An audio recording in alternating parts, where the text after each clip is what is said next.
Resonancias nodales, diseñando sentido en un mundo desconectado.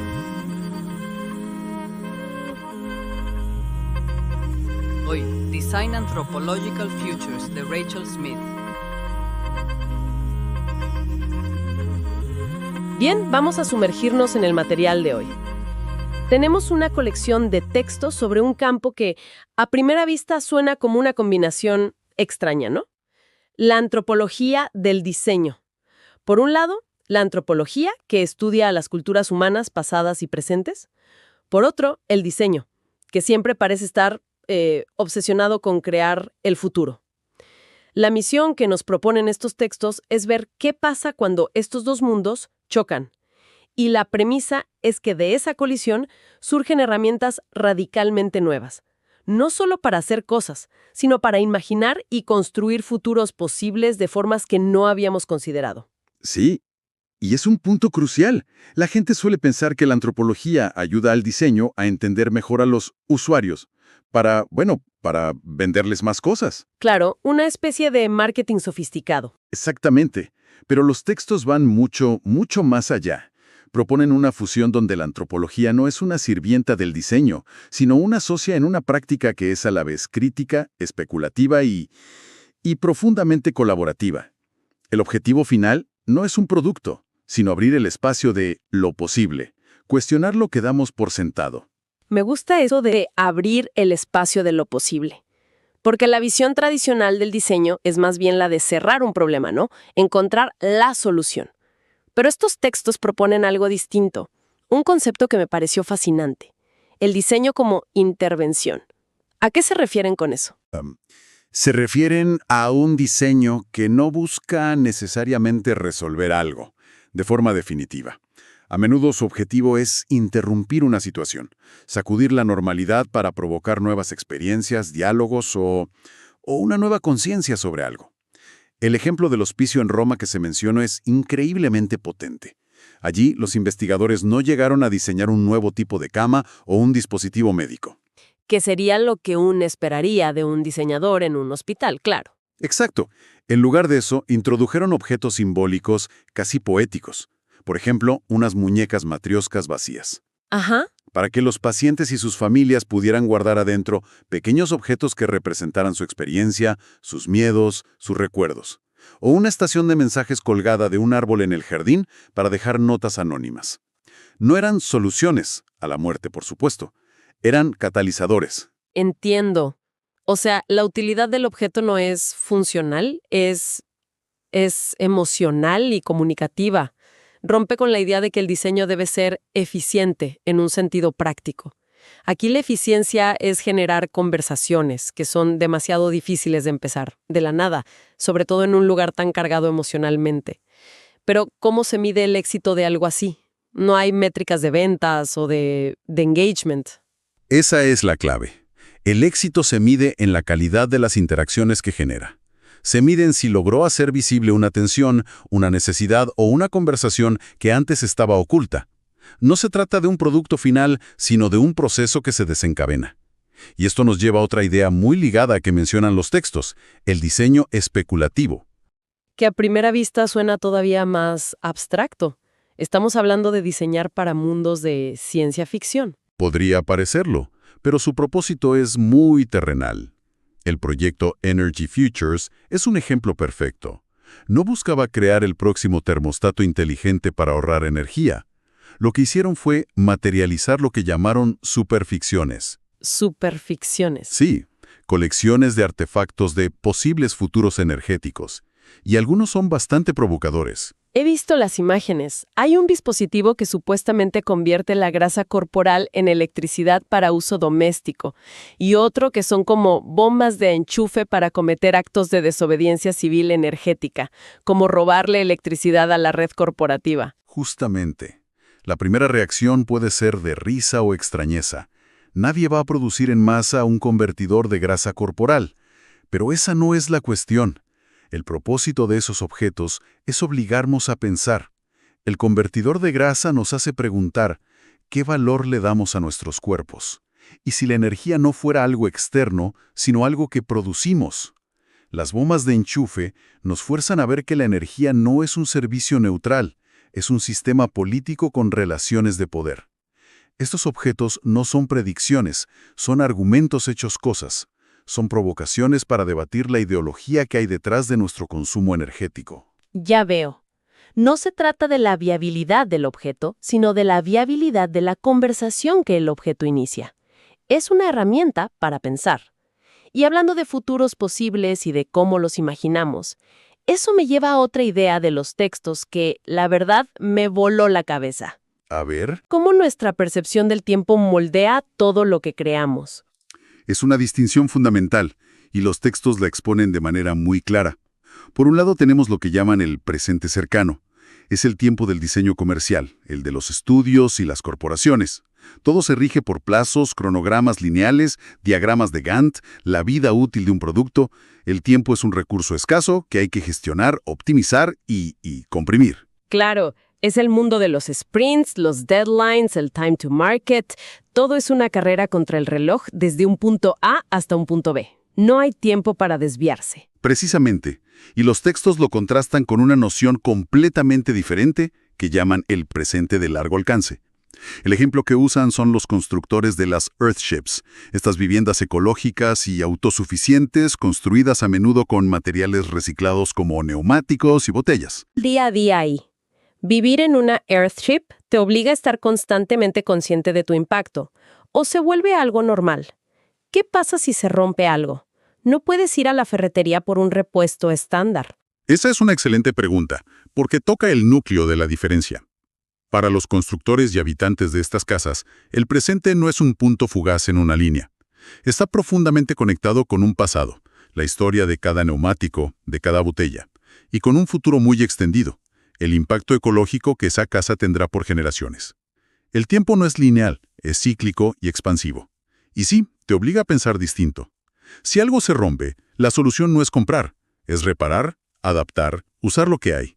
La propia casa es una entidad viva que evoluciona. Y mencionan un detalle que me pareció bellísimo y que ilustra esto a la perfección. Un mosaico hecho a mano alrededor de un simple interruptor de la luz. Sí, un detalle que en un proyecto comercial se consideraría una pérdida de tiempo y dinero. Pero en esa casa, ese mosaico conecta el acto cotidiano de encender una luz con las ecologías solares más amplias que alimentan la casa. Es un recordatorio constante, integrado en la pared, de que ese simple gesto es parte de un sistema mucho más grande. El objeto no es solo un interruptor, es un portal a una idea, es una conciencia del tiempo y del espacio, completamente diferente. Esa conciencia ampliada del tiempo parece ir de la mano con ampliar también quién participa en el diseño, ¿no?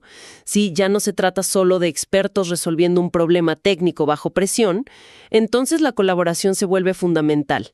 Pero los textos hablan de algo más, de la política de la invitación. Lo fascinante es que, aunque suene muy actual, esto tiene raíces históricas profundas. Se remonta a los movimientos de contradiseño de los años 60 y 70, que fueron una reacción a un diseño que consideraban elitista, comercial y desconectado de las necesidades reales. Mencionan a una figura clave, Víctor Papanek. Su libro, Diseñar para el mundo real, es una bomba. Una crítica feroz al diseño como herramienta del consumismo. Es increíble pensar que esas ideas de los 60 y 70 son quizás más relevantes que nunca. Totalmente. Y Papanek no se quedó en la crítica. Él proponía un modelo alternativo, un equipo de diseño mínimo. Y en ese equipo no solo había ingenieros o diseñadores industriales. Insistía en incluir a antropólogos, ecologistas, psicólogos y, esto es crucial, a un miembro del grupo de clientes real. No un perfil de marketing, sino una persona real, de la comunidad para la que se diseñaba, participando con voz y voto en todo el proceso. Es una idea muy potente de democratización. Y esa misma idea resuena en los ejemplos más contemporáneos que describen los textos. Sí, como el proyecto en Río de Janeiro. Allí, en lugar de una planificación urbana impuesta desde arriba por arquitectos y políticos, un grupo de investigadores y estudiantes salió a la calle. Usaron el dibujo y los mapas visuales no como planos finales, sino como lo que llamaron dispositivos de conversación. Se sentaban con la gente en la plaza y dibujaban juntos, mapeaban juntos, imaginaban juntos el futuro de su barrio. Es un cambio de poder interesante. La diseñadora deja de ser la autora genial y se convierte en una facilitadora de una conversación colectiva. El conocimiento no está en su cabeza, está en la comunidad. Y me pregunto, ¿esta idea de distribuir el poder se aplica también en contextos más corporativos, donde las jerarquías son tan rígidas? Absolutamente. Y eso nos lleva a otro enfoque que los textos denominan paraetnografía. Es una vuelta de tuerca brillante. Tradicionalmente, una empresa contrata a un antropólogo para que venga, observe a los empleados como si fueran una tribu exótica y luego escriba un informe con insights. El experto externo que llega a revelar la verdad. Exacto. En la paraetnografía el proceso se invierte. En el caso que describen, en lugar de estudiar ellos mismos a la empresa, los investigadores capacitaron a los propios gerentes y empleados en métodos etnográficos básicos. Cómo observar, cómo tomar notas de campo, cómo analizar patrones en su propio entorno de trabajo. Eso debe ser transformador. De repente no es una consultora quien te dice cómo funciona tu empresa, sino que tú misma desarrollas las herramientas para ver tu realidad cotidiana con otros ojos. Se genera un conocimiento desde adentro, mucho más arraigado y probablemente mucho más útil. Y mucho más distribuido. La capacidad de análisis y crítica ya no pertenece a un único experto externo, sino que se convierte en una capacidad de la propia organización. Se democratiza no solo la creación de ideas, sino la propia perspectiva crítica. Ok, entonces hemos expandido la noción de diseño más allá de los objetos, la hemos expandido en el tiempo y hemos expandido quién participa. Pero los textos no se detienen ahí. Llevan la idea de perspectiva a un lugar que, honestamente, al principio me sonó a locura. El mundo no humano. Es el paso más radical y desafía directamente el mantra sagrado del diseño moderno, el diseño centrado en el ser humano. Los textos proponen ir más allá. El proyecto que mencionan, llamado Think Tank, es un ejemplo perfecto. Lo que hicieron fue instalar cámaras inteligentes, que llamaban autógrafos, en objetos cotidianos. Espera un momento. Una cámara en una tetera, en una taza de café. Al principio suena como una broma o un proyecto de arte conceptual. ¿Qué valor práctico o real se puede sacar de saber lo que ve un objeto inanimado? Esa es la reacción inicial de todo el mundo. Y es lógica. Pero el objetivo no era descubrir la conciencia de la tetera. La idea es que las cosas, por su posición y su constancia en nuestros entornos, pueden actuar como coetnógrafos. ¿Qué ve una tetera? Ve lo que la gente hace en la cocina mientras espera que hierve el agua. Ve las pequeñas rutinas, las interacciones fugaces, los momentos de pausa o de distracción que un observador humano con su propia agenda y sus propios puntos ciegos podría no notar o considerar irrelevantes. No se trata de ver más, sino de ver distinto. Ah, ya entiendo. La tetera no tiene intenciones, no juzga, no se cansa. Simplemente registra. Y en esa neutralidad robótica, revela patrones de comportamiento que nuestra propia percepción, que es muy selectiva, ignora por completo. Es como tener una espía increíblemente paciente y objetiva en tu propia cocina. Exactamente. Es una forma de descentrar nuestra propia perspectiva, de admitir que no somos los únicos observadores importantes en una situación. Y esta idea se extiende de los objetos a los seres vivos no humanos. El otro proyecto que analizan, en una residencia de ancianos, es muy conmovedor. Sí, el que exploraba las relaciones entre los residentes y las aves silvestres del lugar. Sí es. Los diseñadores, en lugar de proponer una solución a la soledad, crearon una serie de objetos especulativos para fomentar esa conexión interespecie. Uno de ellos era una especie de flauta para pájaros que imitaba sus cantos. Esto llevó a que un residente, un hombre llamado Ov, comenzara a usarla y a dejar comida en su balcón para una paloma en particular. Se formó un vínculo afectivo real. Me imagino la reacción de la administración. Una paloma en el balcón de una residencia de ancianos suena como una pesadilla de higiene y regulaciones. ¿Hubo conflicto? Lo hubo, y fue inmediato. La institución prohibió la interacción citando las normas de higiene. Desde un punto de vista puramente gerencial, la intervención fue un fracaso, creó un problema. Pero desde la perspectiva de la antropología del diseño, fue un éxito rotundo. ¿Por qué? Porque hizo visible una tensión fundamental que hasta entonces era invisible, el conflicto entre las regulaciones institucionales, diseñadas para la seguridad y la limpieza, y las necesidades emocionales profundas de los residentes, que en este caso se habían expandido para incluir a un ser no humano, la paloma. La intervención no resolvió un problema, pero reveló uno mucho más profundo y complejo. Expuso las capas de la realidad de ese lugar. Entonces, hemos recorrido un camino increíble.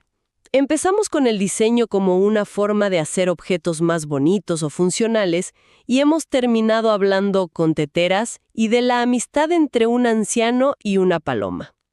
La definición de diseño se ha expandido en todas las direcciones posibles. ¿Qué significa todo esto en conjunto? Significa que el diseño nunca es una actividad neutral o meramente técnica. Siempre es político, porque da forma a nuestra realidad, a nuestras relaciones y a lo que consideramos posible o imposible. Lo que esta fusión con la antropología nos ofrece es un conjunto de herramientas para ser mucho más conscientes, críticos y colaborativos en ese proceso de dar forma al mundo. No se trata de encontrar el futuro correcto y perfecto, sino de abrir espacios para explorar y debatir muchos futuros posibles, incluso aquellos que parecen extraños o incómodos. Y para cerrar, hay una reflexión final que surge de los textos y que me dejó pensando mucho. Uno de los proyectos que analizan se enfocó en un lugar icónico, un monumento a un futuro diseñado, la escuela Bauhaus en Alemania. Sí, pero no estudiaron los diseños de las sillas o la arquitectura, se enfocaron en algo mucho más mundano, las culturas de limpieza y archivado dentro de esa institución, el trabajo invisible de quienes limpian y mantienen ese legado. Es una imagen potentísima. Una visita a un lugar como la Bauhaus y piensa en los grandes nombres, en Walter Gropius, en la visión utópica, y nunca, jamás se te ocurre pensar en la persona que tiene que limpiar las huellas de los miles de turistas de esa famosa puerta de metal. Pone todo en una perspectiva completamente diferente. Y ahí es donde plantean una pregunta provocadora que resuena con todo lo que hemos hablado. ¿Qué pasa con nuestros grandes y visionarios diseños para el futuro, una vez que se materializan y se convierten en el presente? ¿Quién se encarga de su mantenimiento? ¿Quién los cuida, los adapta, los repara? ¿Quién negocia día a día qué parte de ese futuro diseñado se preserva como patrimonio valioso y qué se descarta como basura obsoleta? Esto sugiere que la creación del futuro no es solo un gran acto de invención heroica, sino un proceso continuo, desordenado y cotidiano de cuidado, mantenimiento y negociación. Y ese trabajo, a menudo invisible, es tan importante como el diseño original. Resonancias Nodales fue una producción de Nodo Micelial.